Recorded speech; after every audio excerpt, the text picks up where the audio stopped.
चीन माता, इंग्लैंड माता, रूस माता, अमेरिका माता, जापान माता, किसी को कहा गया क्या? लेकिन भारत को ही क्यों कहा गया? छतरपुर जनपद में एक प्रसिद्ध स्थान है बागेश्वर धाम। वहां के पीठाधीश्वर हैं धीरेन्द्र कृष्ण शास्त्री जी।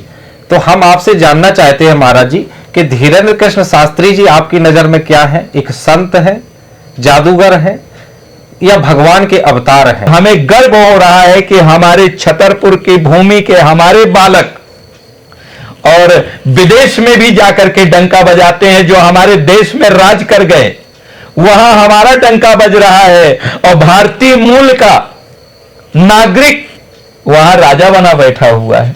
और जा पर कृपा राम की होई, ता पर कृपा करे सब कोई। निर्मोही अखाड़ा के राष्ट्रीय पंच हैं।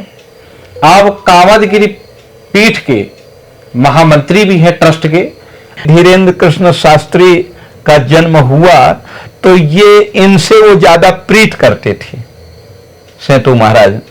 और ये बहुत अच्छे लगते थे, होनहार बालक थे। मैंने बहुत छोटे में इनको देखा है। तो इनके बब्बा जो है बड़ा प्रेम करते थे, जिन्हें वो दादा गुरु के नाम से जिन्हें वो दादा गुरु यानी धीरेन्द्र कृष्ण शास्त्री जी बोलते हैं। वो मेरे सगे गुरु भाई थे। अपने भैया कौशिक जी को, देवेंद्र कौशिक जी को बहुत बहुत साधुवाद देते हैं और आशीर्वाद भी देते हैं कि हमारे बुंदेलखंड की खबरें बुंदेलखंड दस्तक के माध्यम से पूरे देश भर में पहुंचाएं। जैसा कि हमने अपने दर्शकों को बताया कि हमारे जो आज के मेहमान हैं श्री भगवान दास जी, जिन्हें श्रृंगारी महाराज के नाम से लोग जानते हैं। आप निर्मोही अखाड़ा के राष्ट्रीय पंच हैं। आप कामदगिरी पीठ के महामंत्री भी हैं, ट्रस्ट के। आइए आपसे जानते हैं कि महाराज जी आपका ये श्रृंगारी नाम कैसे पड़ा? देखिए, मेरे पूज्य गुरुदेव भगवान जो 17 बार लखनऊ और बाराबंकी की जेल में बंद हुए थे, स्वतंत्रता संग्राम सेनानी, जिनको सम्मान निधि केंद्र सरकार भी देती थी, उत्तर प्रदेश सरकार भी देती थी। और वो जब देश आजाद हो गया तो वो सब छोड़ छाड़ के कामदगिरि भगवान की चित्रकूट में सेवा करने लगे। और उनका नाम था, और वहां की जनता भी पकड़ के ले गई। तो एक बार विधायक चुन दिया गया निर्विरोध। तो 5 साल वो भी सेवा, 15 दिन वहां रहे, 15 दिन चित्रकूट में रहे, क्योंकि गुरु आज्ञा, आश्रम भी देखना था। तो उनका नाम पड़ा उपनाम। क्या? उनका विधायकी का नाम था उमा शंकर मिश्र। लेकिन यहाँ संतों से प्रेम करते थे, भगवान से प्रेम करते थे, इसलिए उनका नाम पड़ा प्रेम पुजारी। मैं उनका शिष्य हूँ। और चित्रकूट में आज के 50 साल पूर्व की बात है, हम बालकालीन साधु हैं, बचपन में गुरु जी की सेवा में रहते थे। तो आप जो यहाँ छतरपुर में धीरेन्द्र कृष्ण शास्त्री जी को सुन रहे हैं, इनके बब्बा यानी पिताजी के पिताजी, गांव का नाम है उनका सेतु महाराज। लेकिन जब वो दीक्षा संस्कार हमारे गुरुदेव भगवान से लिए तो उनका नाम भगवान दास पड़ा, और मेरा भी नाम भगवान दास रखा गया था। तो कभी महाराज जी अगर टेरें बुलावें तो दोनों के दोनों हम पहुंच जाएं। तो महाराज जी ने हमारा नाम नाम रखा श्रृंगारी, क्योंकि मैं भगवान का श्रृंगार करने में ज्यादा रुचि रखता था। तो मेरा नाम के आगे लगा दिया, मेरे नाम के भगवान दास श्रृंगारी, और उनके नाम के आगे लगा दिया, वो कर्मकांडी थे ज्यादा, तो उनको गर्ग ब्राह्मण, गर्ग गोत्र उत्तम गोत्र माना जाता है, और वो उत्तम गोत्र के थे, इसलिए उनको जब बुलाते थे तो भगवान दास गर्ग के नाम से बुलाते थे। ये हमारे गुरुदेव भगवान के दिए हुए नाम हैं। तो बागेश्वर का जिक्र आपने कर ही दिया है। मैं आपसे पूछना चाहता हूं कि बागेश्वर छतरपुर जनपद का एक स्थान है, वहां के संत इस समय चर्चा में बने हुए हैं। बहुत भीड़ उन्हें सुनने के लिए उमड़ती है, जहां भी जाते हैं वहां पे एक भीड़ पहुंच जाती है। वो भीड़ पैसे देकर बुलाई गई भीड़ नहीं है, वो कहीं ना कहीं सनातनियों की भीड़ है। क्या वो चमत्कारी हैं या संत हैं या क्या है? आप उनको परिभाषित करिए। देखिए, बागेश्वर धाम वो कोई नया स्थान नहीं है। उस छोटी सी पहाड़ी के ऊपर श्री बागेश्वर महादेव का प्राचीन मंदिर है, पहले से था। और आसपास वहाँ जो है कोई विकास नहीं था। लोग, गांव के लोग जो हैं आसपास मुर्दे भी जलाते थे। तो अब उसकी भस्मी लगाने, जब मुर्दा जलता है तो उसकी भस्मी लगाने के लिए भगवान शिव पहुँचते हैं। एक बार शंकर जी से ये पूछा गया कि आप मरघट में क्यों वास करते हो? तो बोले मैं मरघट में इसलिए वास करता हूं कि भगवान का भक्त जब वहां जलता है तो उसकी भस्मी मैं अपने शरीर पे धारण करता हूं। मैं अपने को सौभाग्यशाली समझता हूं कि भगवान के भजन करने वाले का नाम। तो बोले ऐसे कैसे मान लिया जाए कि वो भगवान का भक्त था? बोले भक्त ना भी रहा हो, लेकिन जब वो मर के जाने लगता है तो हजारों लोग उसके पीछे क्या कहते हैं? राम नाम सत्य है। तो राम नाम से वो अभिमंत्रित हो जाती है, वो मिट्टी जो जाती है, तो उसकी भस्मी लगाने के लिए मैं वहां निवास करता हूं। ठीक इसी तरह हमने अपने गुरु भाई यानी सेतु महाराज गर्ग जी के साथ वहां जाकर के दर्शन करते थे, देखा था। और वहां मरघट आसपास था, लेकिन उनकी कृपा, वो वहां तपस्या करते थे। जब चित्रकूट से आ जाते थे तो घर में नहीं रहते थे, घर जाते थे, देख करके चले आते थे और वो वहीं निवास करते थे। जब धीरेन्द्र कृष्ण शास्त्री जी का जन्म ही नहीं था तब मैं उस स्थान में गया हूं और उन्होंने वहां से 8 किलोमीटर की दूरी पे 108 कुंडी विशाल यज्ञ कराया था, जो राजनगर रोड पर खला नदी, वहां एक नदी है और उसको खला नाला के नाम से जाना जाता है। भुसका गांव बगल में है। उस यज्ञ में भी मैं मौजूद था। तो वो कर्मकांडी ब्राह्मण थे और 6 यज्ञ कराते थे और उनकी तपस्या वहां जो बागेश्वर महादेव में, उनकी तपस्या। और इसके बाद जब ये श्री धीरेन्द्र कृष्ण शास्त्री का जन्म हुआ तो ये इनसे वो ज्यादा प्रीत करते थे, सेतु महाराज। और ये बहुत अच्छे लगते थे, होनहार बालक थे। मैंने बहुत छोटे में इनको देखा है, बहुत सुंदर लगता है। मुझे याद आ जाता है उस दिन का, तो राम जी का जैसा स्वरूप दिखाई देता था। तो इनके बब्बा जो है बड़ा प्रेम करते थे, जिन्हें वो दादा गुरु के नाम से, जिन्हें वो दादा गुरु यानी धीरेन्द्र कृष्ण शास्त्री जी बोलते हैं। वो मेरे सगे गुरु भाई थे। हम दोनों एक स्वतंत्रता संग्राम सेनानी, एक महापुरुष श्री प्रेम पुजारी दास जी के शिष्य हैं।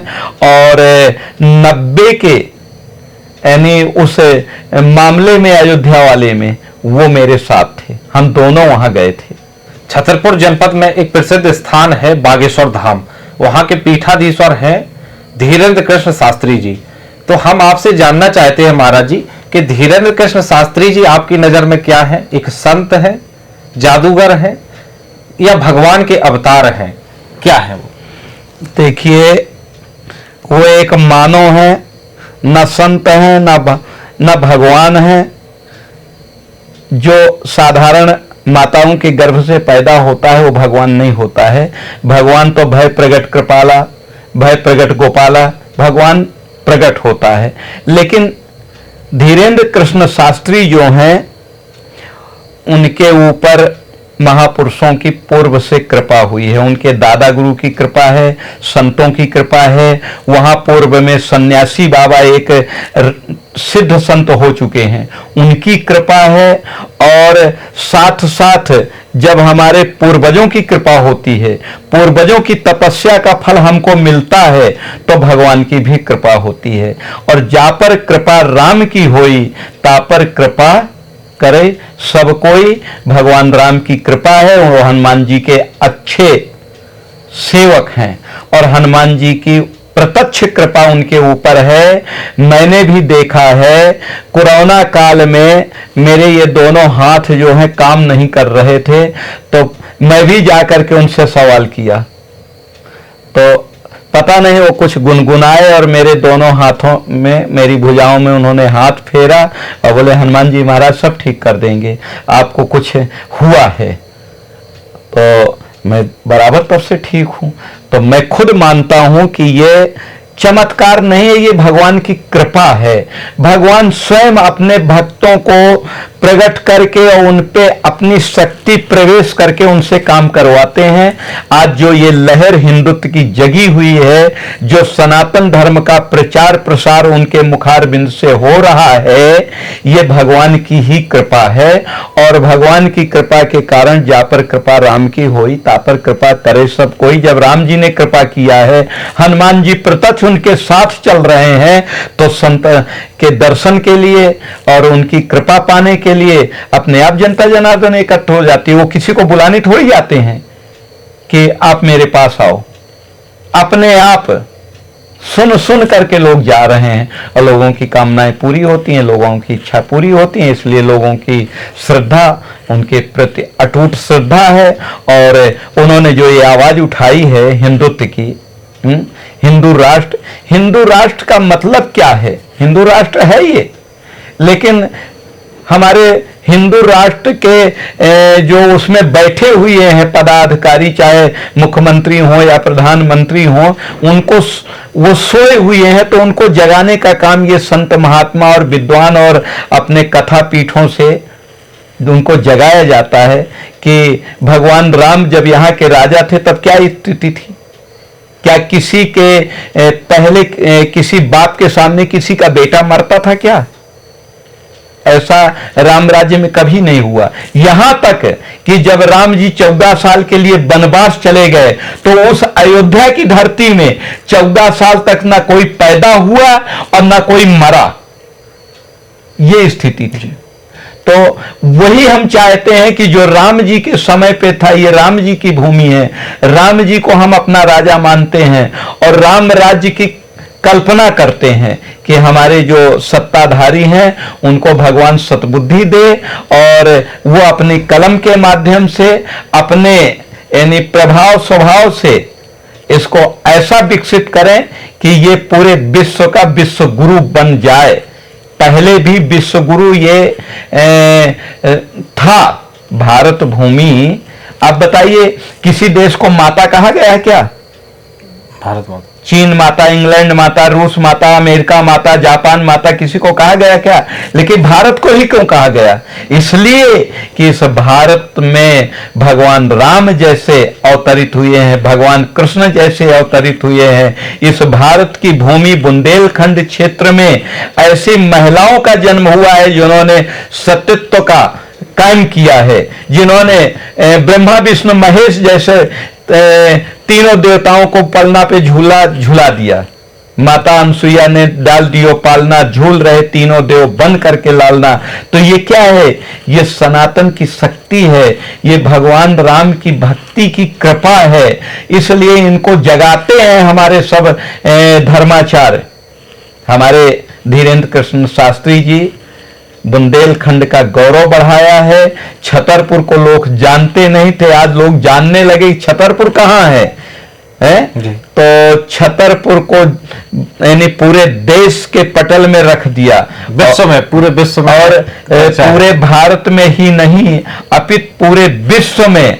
और हमें गर्व हो रहा है कि हमारे छतरपुर की भूमि के हमारे बालक और विदेश में भी जाकर के डंका बजाते हैं। जो हमारे देश में राज कर गए, वहां हमारा डंका बज रहा है और भारतीय मूल का नागरिक वहां राजा बना बैठा हुआ है। हमको बड़ी प्रसन्नता होती है जब बुंदेलखंड का कोई नाम आता है और बुंदेलखंड के सपूत सामने आते हैं। और ये बुंदेली दस्तखत जो चलाया गया है, हमको बड़ी खुशी हो रही है कि बुंदेलखंड का नाम आगे बढ़ा रहे हैं। और हम अपने भैया कौशिक जी को देवेंद्र कौशिक जी को बहुत बहुत साधुवाद देते हैं और आशीर्वाद भी देते हैं कि हमारे बुंदेलखंड की खबरें बुंदेलखंड दस्तक के माध्यम से पूरे देश भर में पहुंचाएं और हमारे बुंदेलखंड को लोग जानें। तो हम इनको बहुत बहुत आशीर्वाद और साधुवाद देते हैं। वैसे पूर्व से ही हम इनसे परिचित हैं और हमारा इनके ऊपर प्रेम है, हम स्नेह करते हैं और आशीर्वाद देते हैं, साधुवाद देते हैं इनको कि इसको आगे बढ़ाएं।